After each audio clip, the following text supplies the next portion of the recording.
anything that we want to add to that list, I think we've gotten for the most part through the disappointing. Well, the Broncos are pretty disappointing, Yeah, right? I was gonna say, we're glad they're we have disappointing, to but talk like, about Oh the yeah, Broncos. let's talk about those guys.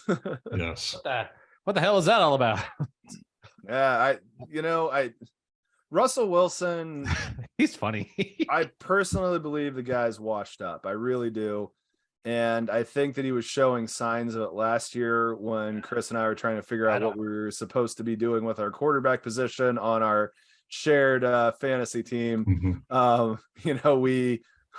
We couldn't figure out why Russell Wilson's production all of a sudden fell off a cliff. And I think we kind of attributed it to that thumb injury that he had. But this year makes me kind of think that it was a little more than that. I also think he had a horrible head coach, and Hackett's terrible. Yeah, hack job. It was the worst. Yeah.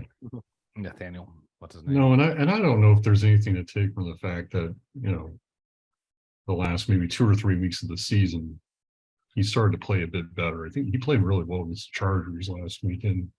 Yeah. But I cannot say enough how much pleasure I took in watching and continue to watch that franchise operate like a turtle on its back. It's just awesome. Oh, absolutely. Yeah. No, I don't think that there's a pro sports team that I hate more than the Broncos. This is sports hate, Tanya had a lot of friends that are Bronco fans, but I hate that team. Tanya had Jeudy on her fantasy team, and he's pretty badass. For 3 weeks. Yeah. Against the Chiefs.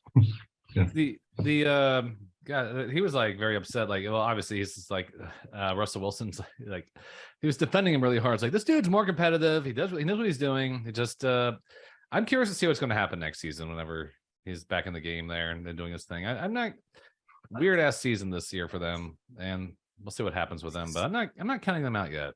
So the biggest thing I'll say about that, I think that he was saying some things publicly and some things privately that were completely different. I genuinely believe that Jerry Jeudy was infuriated by how that season went, and well, I can't imagine they blamed Russell Wilson in that for it. Team, but I mean, body language means something, and every horrible third down, where the pass was the missing part.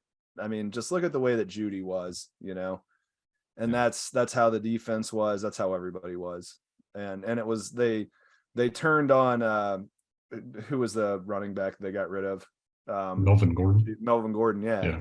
And so, I mean, he ended up being the one sacrificial lamb scapegoat that they had. But I mean, anytime that offense walked off the field and put the defense back out there, that was a look on most of their faces.